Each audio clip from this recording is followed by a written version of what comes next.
Let's think outside of the box together today and analyze the data which we have, and let's see what could or could not be done in an alternative suggestion that's presented to the world that would totally relieve them of the refugee crisis. Actually, it would solve the entire world's problem in terms of refugees. Are you ready? Yes, I'm ready.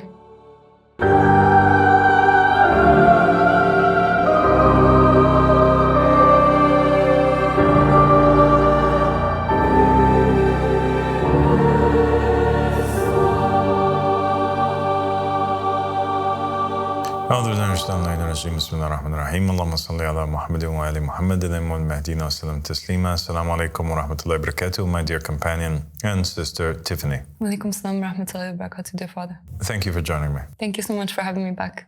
God bless you. So today we're going to talk about something which is really important, and that is the refugee crisis that is occurring around the world.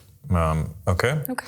So the refugee crisis, it's a very big crisis that is taking place around the world, and it is basically causing the shifting, the changing of the geopolitical landscape of the entire world. It is a very hot topic, from the situation in Palestine and the refugees over there to the refugees that are in Europe and within the United States that have caused or allowed for far-right governments to rise.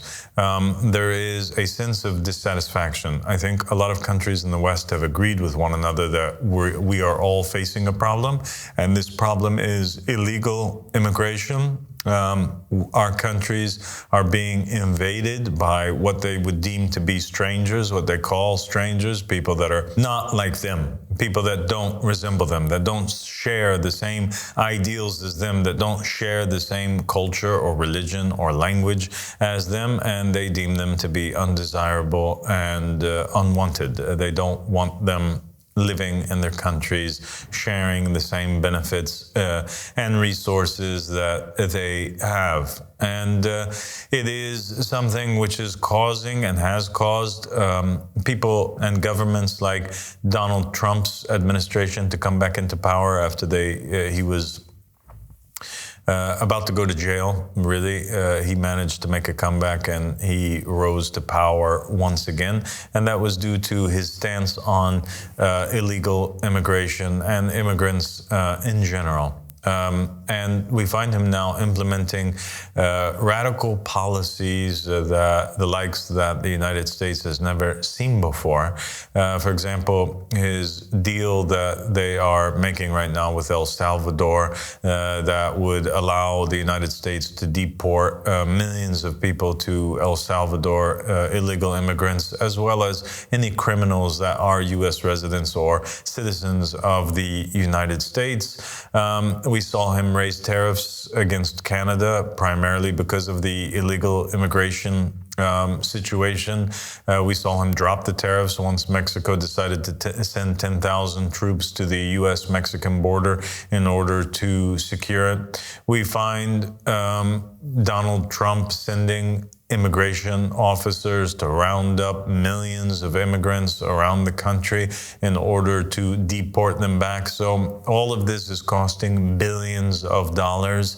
All of this is an expression of how big and grave the problem is in the United States, or it's perceived to be this one of immigration. And the fact that all of these millions upon millions of people have voted Donald Trump into office and support him and stand by him is indicative of the fact that his worldview is shared by many. We find the same conversations taking place in the UK. We find that there are policies that are being drafted up at the moment, new rules that are laws that are trying to be passed that would make it harder for refugees to and immigrants to attain British citizenship. They want to raise the years from 5 years to 10 years in order for a person to apply for permanent residency within the UK. They want to make it a thing where unemployed unemployed residents of the United Kingdom would not have a chance of obtaining citizenship within the UK, and they want to make it easier for unemployed residents to be deported back, or refugees to be deported back to their countries of origin, even if they were granted residency status or permanent residency status within the UK, so long as the dynamic changes in their home country. And we also saw that it was not too far back that they had a plan with the previous UK government where they had struck a deal with a particular African nation, and they built some sort of camp over there, and they basically wanted to take all immigrants that were in the process of applying for asylum that arrived on UK soil illegally. They wanted to deport them back to this base in Africa in order that they wait over there while their asylum cases were being processed, and that way if they were rejected, they would just have to find their way out of Africa, or just remain in Africa instead of, basically disappearing on UK soil. We saw in the past years this very big problem that was at the center of a debate within the European Union and all of the different European Union countries, where after the situation happened with ISIS in Syria and the Middle East, and you had millions of Syrians and Iraqis being welcomed into the European Union by Angela Merkel of Germany.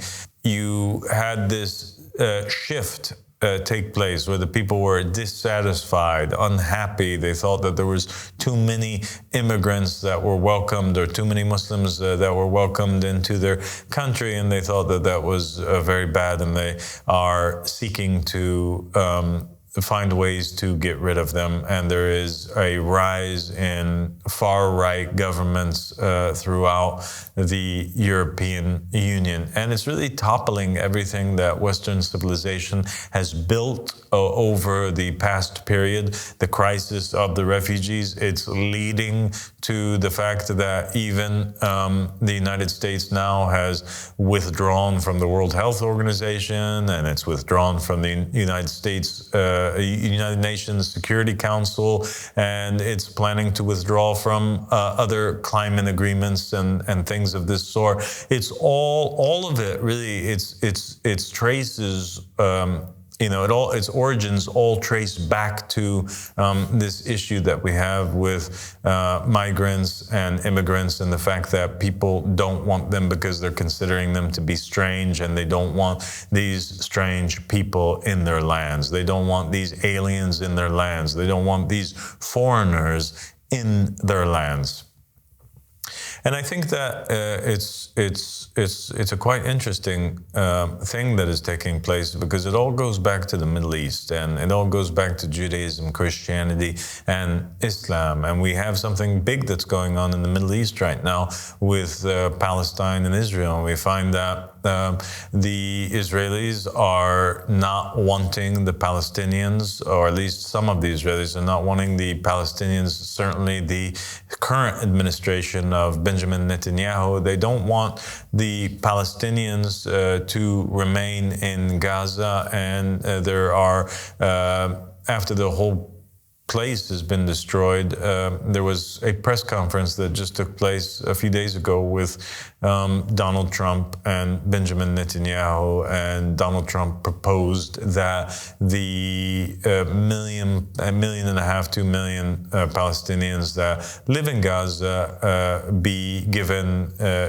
refugee status in other nations around the world, in particular Egypt and Jordan, in order that basically they fix the situation in Gaza. And so you have 1.5 million to 2 million new Palestinian refugees that are created in a new refugee crisis that's in the Middle East.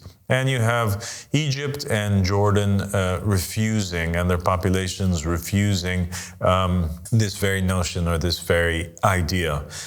In the apparent, Jordan and Egypt are refusing to accept refugees on their land because they feel that this will lead to a takeover of the Israelis of Gaza.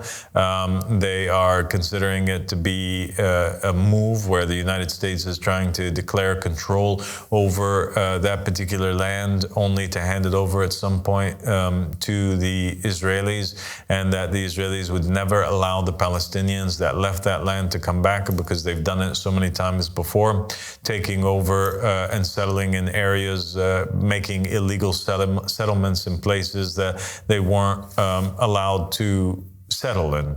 So in the apparent Egypt and Jordan, they say that they want to protect the Palestinian land by refusing refugees into their land.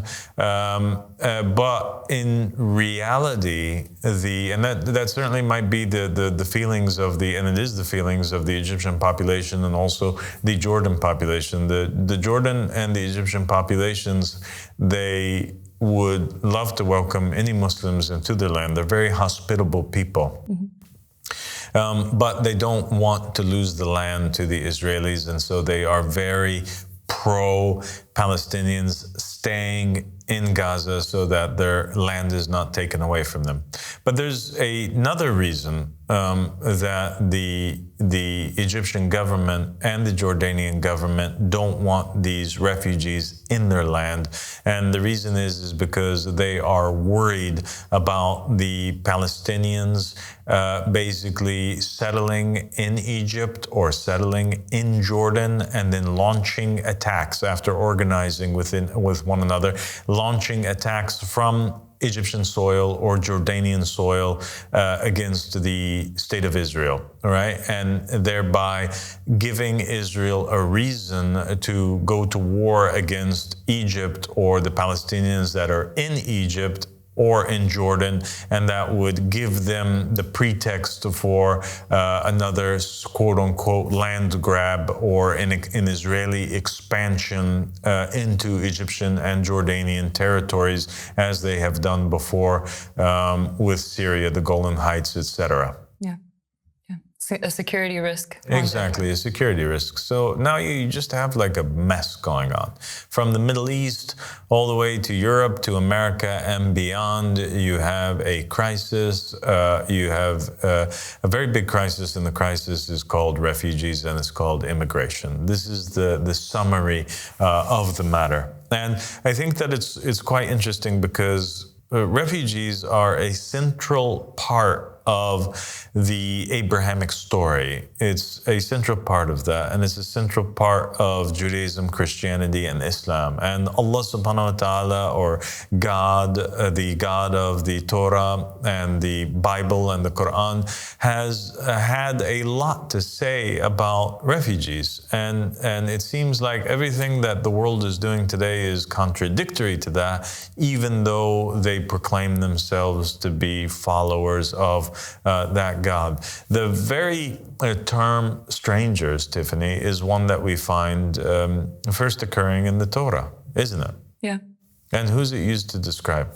The Israelites, the children of Abraham through his son Isaac, that lineage, that group of people. And why were they called strangers? Well, they were imprisoned in Egypt. They were, the story, they entered Egypt in the time of Joseph, and then they actually ended up becoming imprisoned there and enslaved for 400 years, and until the time of Moses, when they were finally able to leave. Exactly. And so here we have something that occurs that's very interesting in the history of the Abrahamic faiths. The Israelites, they go and they settle in Egypt. When did they settle in Egypt? When the brothers of Joseph reunite with Jacob, with Joseph in Egypt, and then they settle there and they decide to have children. Mm-hmm. And they multiply in Egypt.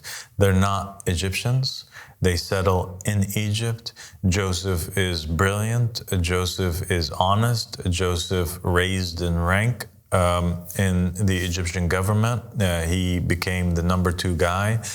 He managed to influence the Egyptian ruler, Akhenaten, And he managed to change the religion of ancient Egypt from being a polytheistic one to a monotheistic one. All right. And so they switched the god Amun with Aton. All right. And Akhenaton, basically the disciple of the god Aten, he manages to make a lot of enemies during his lifetime, all right, because of this religious change. Yeah. And then after he passes away, the administration that comes in after that, his successors, they assassinate his son, they take over government, and they begin to erase and basically roll back all of the policies of Akhenaten, and they basically begin to pave the way for the oppression of the Israelites, those whom they deemed responsible for attacking their religion and their state. And that led to the eventual rule many years later of Ramses II, who is known, he's the main villain in the story of the Exodus. He's the arch nemesis of Moses. And basically, he ends up imprisoning or, continuing on with the imprisonment of the Israelites. They are not granted Egyptian citizenship. They're not allowed to live in peace with the Egyptians in their state. They're regarded as something strange, something inferior, something bad. Their culture is strange. Their language is strange.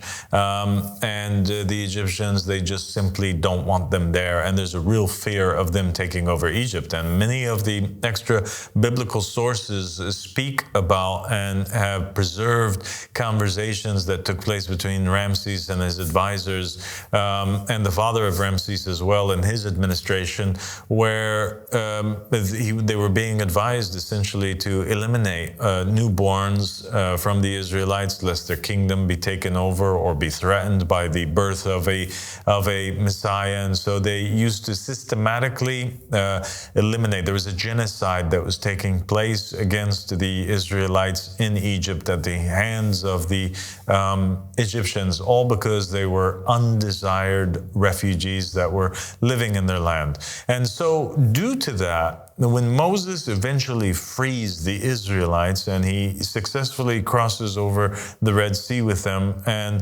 they are out in the desert now, and they're on their way to the lands of Canaan, and they're on their way towards establishing now their own state, God brings down this set of laws.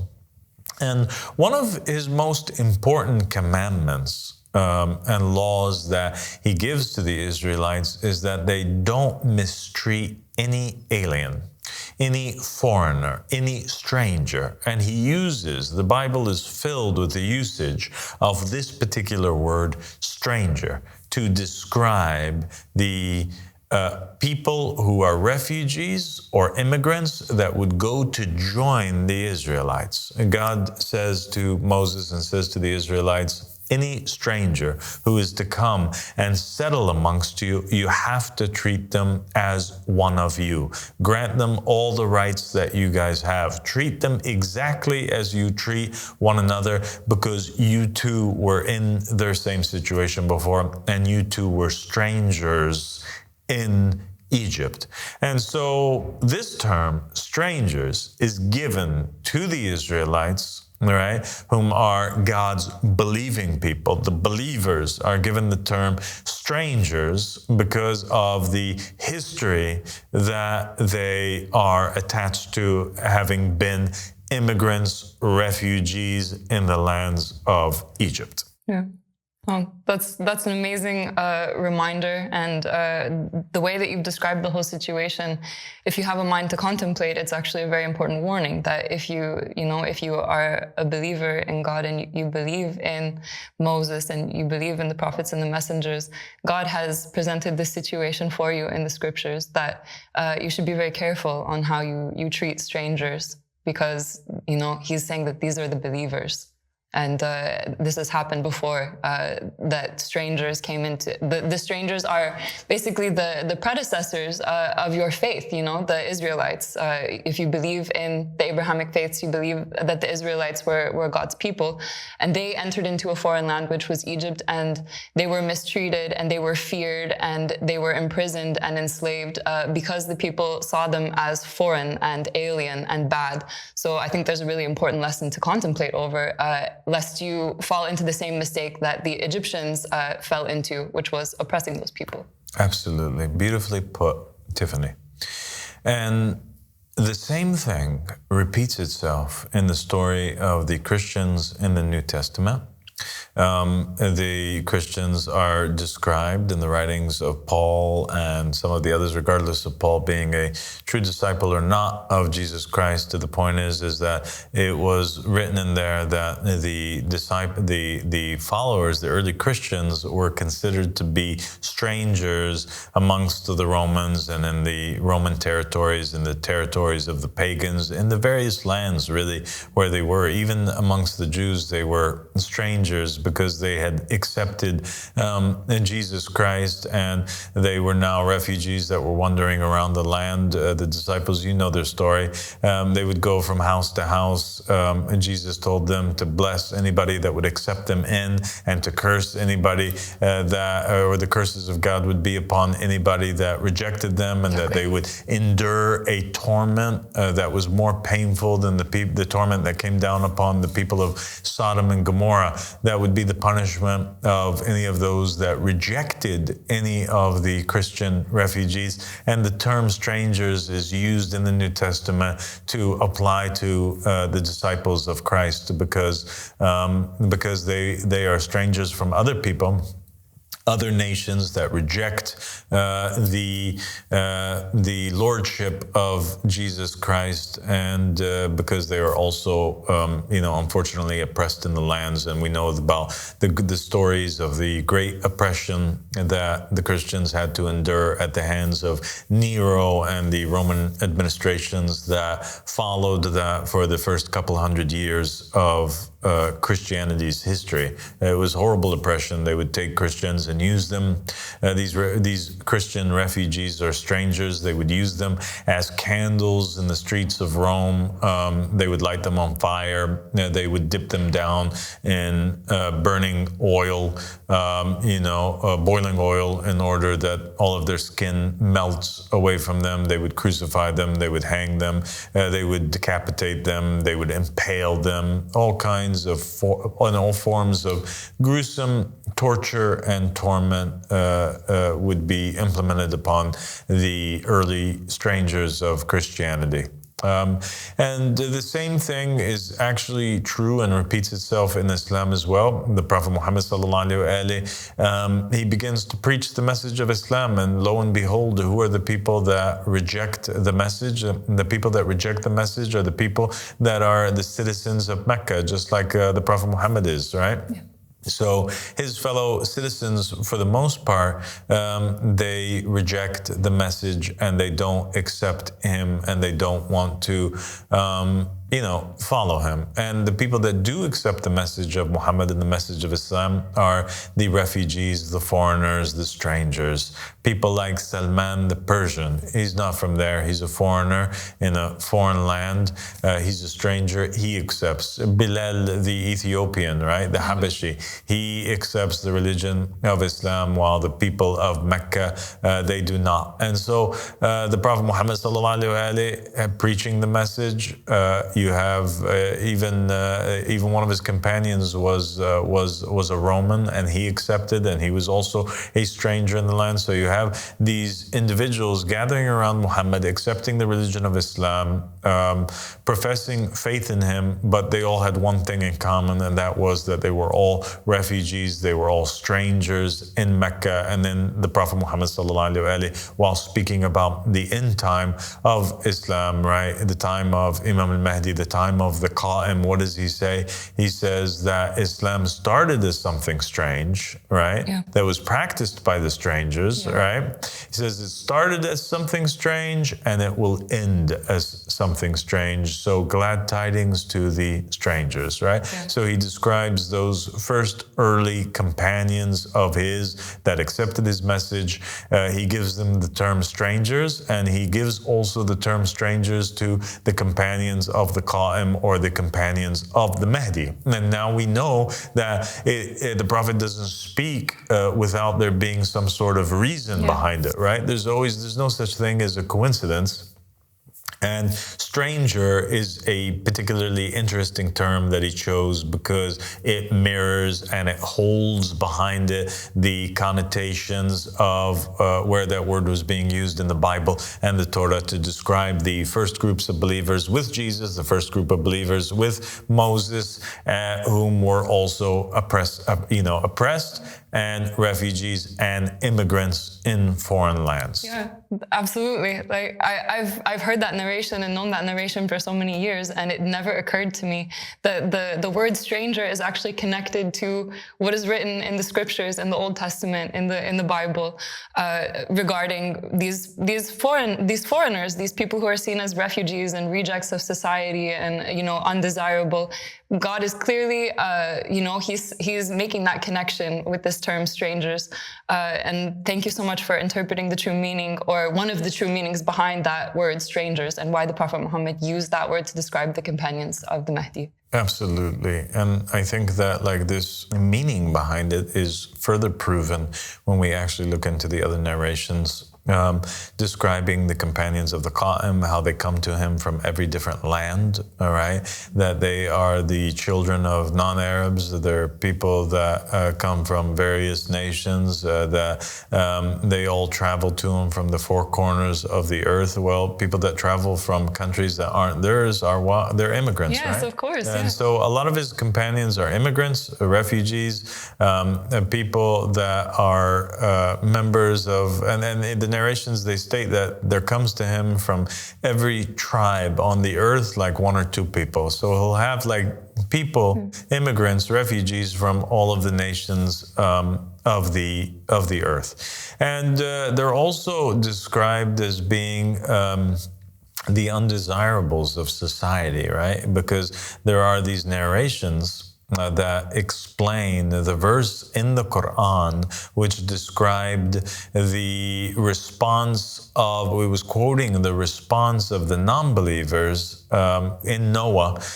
when they were saying that they were rejecting his message, and that one of the reasons that they gave for rejecting the message of Noah was that they don't see anybody following him except the lowest of society or the undesirable in society. They see the people that are strange, the people that are low following Noah, and they didn't want to be associated with them. And so Noah himself also has strangers that are following them, and the same case is applicable for all of the prophets and the messengers, especially Moses, Jesus, Muhammad sallallahu alaihi wasallam, and now the Qa'im. Yeah. Wow. Yeah, it's absolutely true. This is a pattern throughout history. Yeah, because the strangers, they usually don't find society wanting them, and they have no other refuge except for God, and it's always God's messenger who will open up his hands and his arms and welcome those who are tired and needy and those who, are without a home. That is so beautiful. There's also the narration that describes the companions of the Qa'im as carrying their homes on their backs, right? Yes. Yeah, so there they go. They don't have a country and they don't have a home, and they're having to move from one country to another all the time, or from one land to another, just like the prophets did before, just like Abraham did. Abraham, when he was trying to escape with his wife, Sarah, what did he have to do in some of the narrations? He had to hide her in a box, and he was carrying her around, and he was traveling from one country to another, and he ends up meeting good kings and bad kings. He meets the Pharaoh of Egypt because he travels through there. He also meets Al-Sadiq in another land. So this is the sunnah of the prophets and the messengers. Okay, so now we've given a brief history and we've demonstrated the problem that the world is facing today, and we've tied it back to the Bible, and we see that the people that are proclaiming themselves to be Christians or Jews or Muslims in these different countries, they are totally right now not playing the role of the Muslims or the Christians or the Jews in the Bible, the Quran or the Torah. They're actually taking on now the roles of the enemies of the Christians and the Jews and the Muslims. They are playing the role now. The Muslims right now, they're not behaving in their countries like the Prophet Muhammad or the Muslims in Medina that welcomed in the immigrants. The countries in the Middle East right now and their administrations are pushing away refugees. We see them doing that now. We saw them doing that before when they rejected to open up their doors to receive Syrian migrants, Iraqi migrants, and other Muslim migrants that come from other countries in Africa or beyond. And so they're behaving more like the tyrants of Mecca were. And Mecca itself, the so-called Mecca in so-called Saudi Arabia, you can see that it's not a place that's open for refugees. It's not a place that is open for migrants. They don't take anybody in. You have to have thousands of dollars to go make Hajj in Mecca. You have to have, you have to be very privileged in order to get the opportunity to apply for a visa, get approved, go down there, spend your money at the McDonald's and the Kentucky Fried Chicken, order yourself a hotel room in that big tower with the horns that's casting its shadow over the Kaaba to let the Muslims know that there's something higher than the Kaaba, there's something higher than God in Saudi Arabia. And so they're behaving and they're treating Mecca more and Medina more like a tourist destination in the same way that the Bani Umayyah, Abu Sufyan and these guys were treating the Kaaba at the very beginning of Islam as just a place where commerce is taking place, trade is taking place, and money is to be made. You find the Christian administrations all throughout Europe and America is not being hospitable to refugees as Jesus Christ would have commanded us to do and did command us to do. They're behaving more like Nero and the tyrants of Rome. Yeah, absolutely. That's very clear. They would rather light the people on fire than let them, be a part of their nation. Exactly. They want to send them away. Exactly. And I was shared this ridiculous video by your husband, actually. We were sitting one day in the office recently, and he showed me this video that was circulating online. And they were having an interview.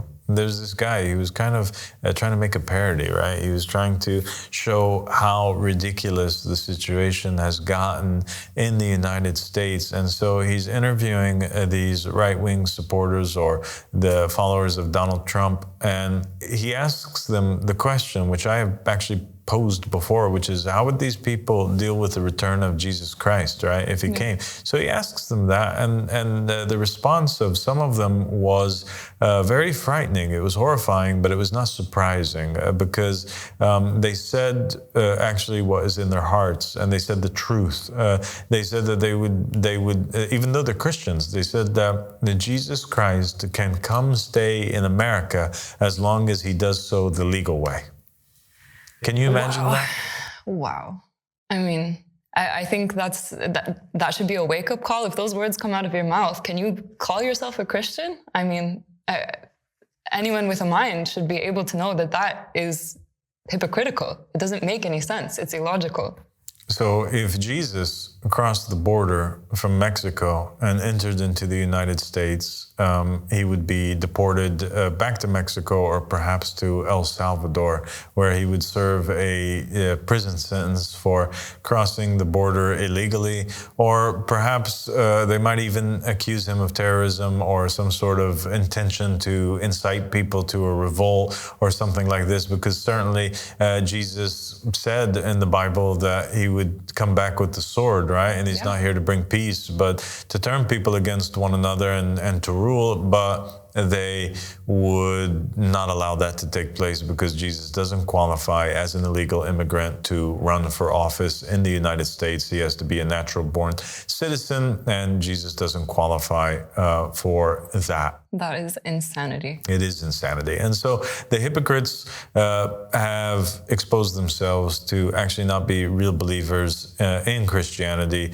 or in Islam, that they're merely posing as believers, but what they actually believe in is something opposite. They believe in the doctrine of Nero and the doctrine of Abu Sufyan and the disbelievers of the beginning of Islam. And the same thing is true for the Jews and Benjamin Netanyahu and these people. They're not behaving like what Moses would behave like, or what Moses was told to tell the Israelites to behave like when God told them that they have to treat anybody that's settling amongst them as one of their own. They certainly haven't done that. They haven't treated the Palestinians like they are Israeli citizens, and this has led to the criticism of Israel by the entire world, and has led also there to be arrest warrants that were issued for Benjamin Netanyahu and various things like this. So the point is, without getting too much into the politics of it, because that's not the point and that's not what we're trying to do today.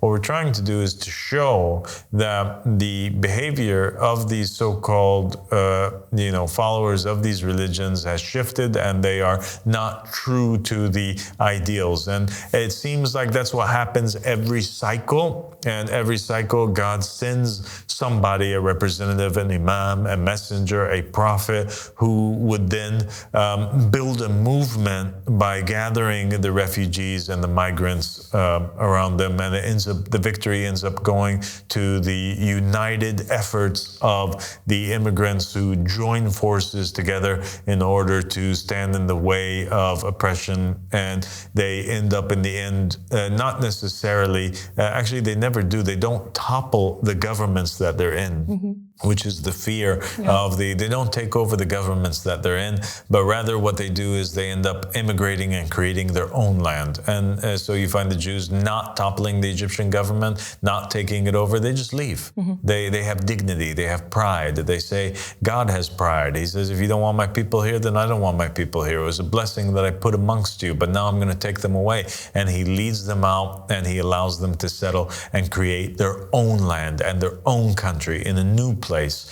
And that's the same thing that takes place with the Muslims in the time of Islam. They end up leaving, and that's the same thing that happens with the Christians too, by the way. Yes. They don't end up taking over Jerusalem and Israel. They end up immigrating outside, and they go to Europe, and they go to other countries, and they create their own Christian empire over there, not in Israel. And the same thing happens with Islam. They end up migrating from Mecca to Medina, and the only reason why they end up going back to Mecca is because the population converts to Islam, and also that they were actively trying to assassinate the Prophet and invading Medina.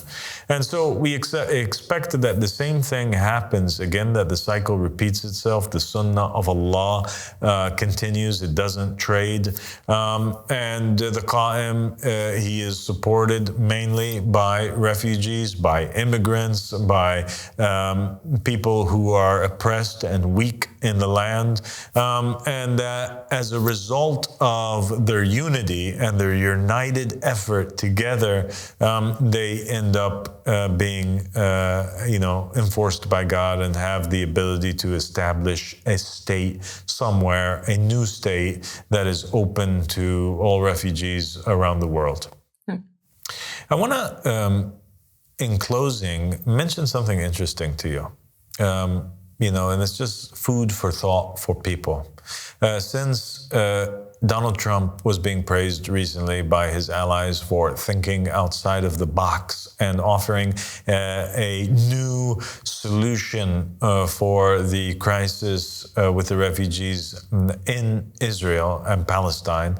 Let's think outside of the box together today and analyze the data which we have, and let's see what could or could not be done in an alternative suggestion that's presented to the world that would totally relieve them of the refugee crisis. Actually, it would solve the entire world's problem in terms of refugees. Are you ready? Yes, I'm ready. Okay.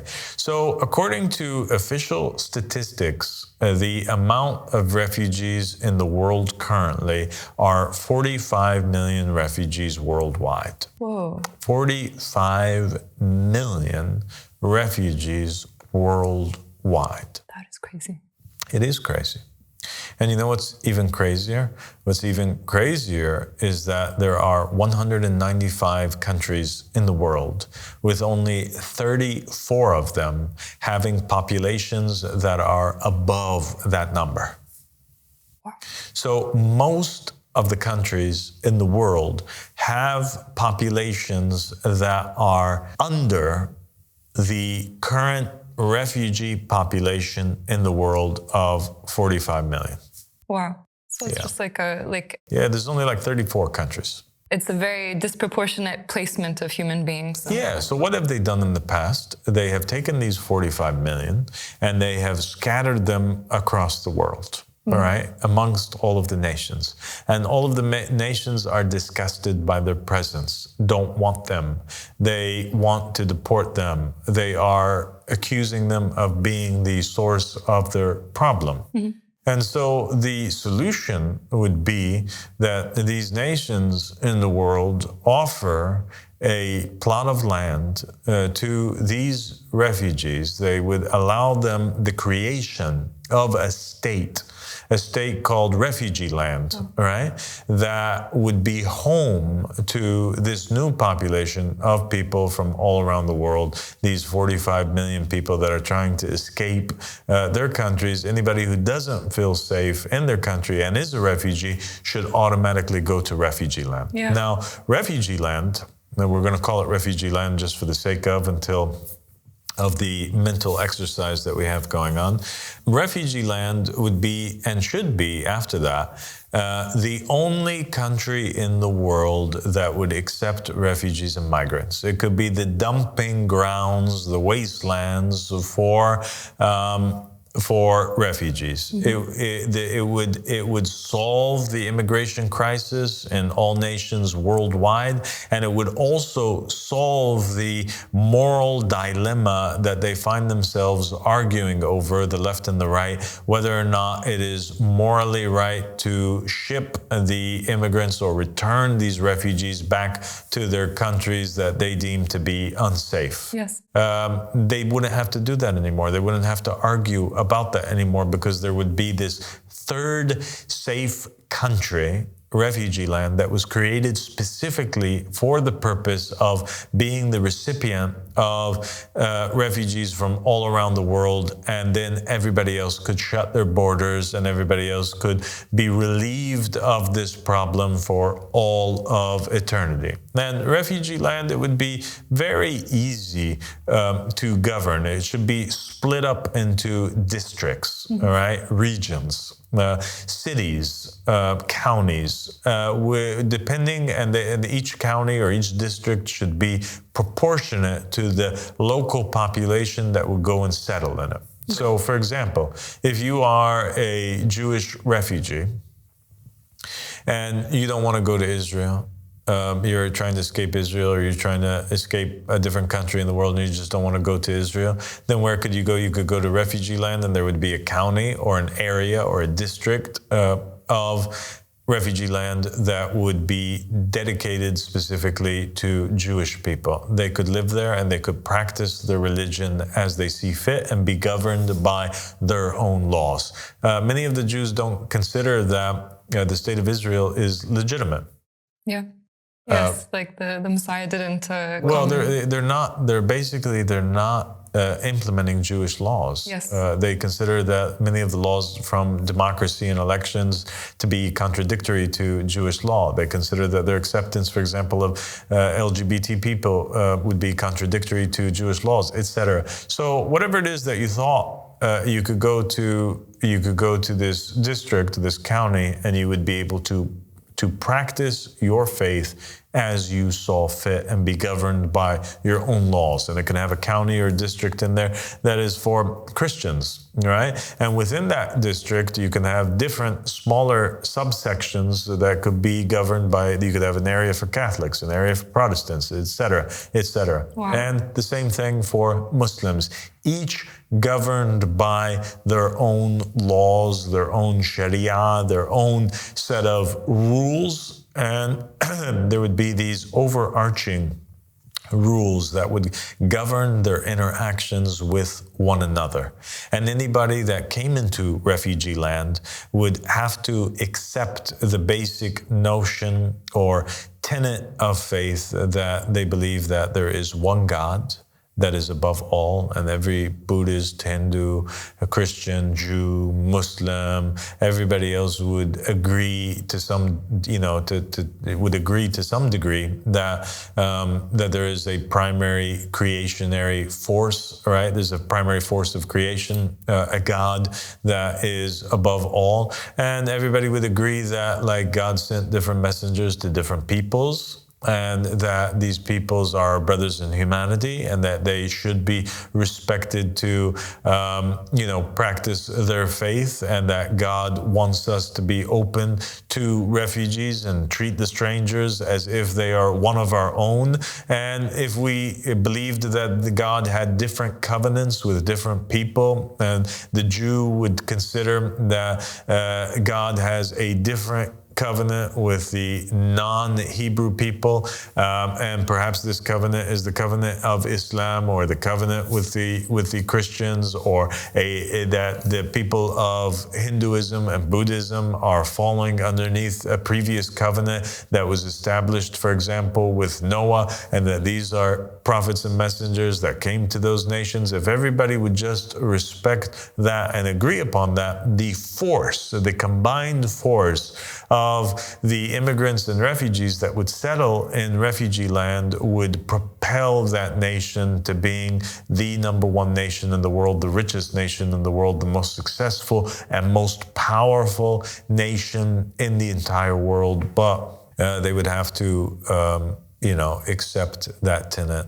And that would be the solution for the world in terms of the immigration and the refugee crisis, to establish a state. And essentially, that's actually what we're going to eventually see happen with the creation of the divine just state. The creation of the divine just state is going to be a state that is created by the refugees, the undesirables, the true believers in that time that are really reliving the story of Islam, Christianity, and Judaism all over again. The orphan, the widow, the immigrant. Wow. I mean, I have nothing I can really say to add to that, except for this is the most genius thing I've ever heard. It completely solves this crisis, this refugee crisis in the world, because the issue is there is no place for these people to go. And as you said, why not take God as a refuge and let there be a place for the refugees to go and coexist peacefully. Exactly. There is no more beautiful idea than that. And this is so far outside the box. You have done away with the box, because knowledge like this cannot come from anybody except for God.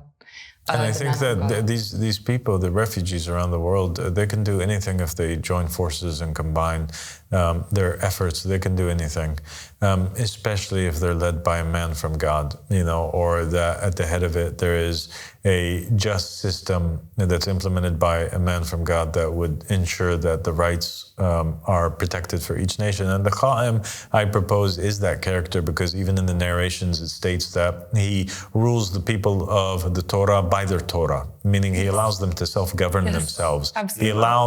He rules the people of the Bible by their Bible. Bible. Meaning what? Meaning he allows the Christians to self-govern their own selves and the people of the Quran by their Quran, meaning he allows the Muslims also to self-govern their own selves, but he unites them all. And if it was a matter of giving up land, if El Salvador was willing to take in all of these refugees, unlimited amount of criminals and people that are deported back, if you have countries in Africa that were willing to sign deals, there should be countries around the world that would each give a small plot of land, or that could come together and offer a particular plot on the planet, or they could grant as a plot for refugee land in the area that nobody else wants. For example, like Antarctica, the refugees, the 45 million from around the world will happily go out there and begin to work together, and God's hands will be over them, and he would cause the ice to melt, and he would cause that area to be the most beautiful, successful country on the planet. Anyway, thank you so much for joining me today, Tiffany. God bless you, and inshallah, we'll meet again. Thank you so much for having me. Assalamu alaikum. Alaikum salam. Wow, that was a genius episode and a genius proposal from Al-Sadiq, from him is peace, the Qaim of the family of Muhammad. Once again, he is able to solve the world's unsolvable problems, and he has presented a solution that would please the refugees and the nations of the world who do not want the refugees or who struggle to find a place for these people to go. It is a solution that works for everybody. And having lived with Al-Sadiq, from him is peace, for a very long time, I have witnessed how he's able to actually bring together people from the four corners of the world, people from different cultures, speaking different languages, and he's able to actually get these people to come together as one and to live peacefully and prosperously. So he is the perfect and ideal person for this job. I think that this is an amazing goal to have in mind, an undesirable land for an undesirable people. And I can't wait for the people of the world to hear this great glad tidings.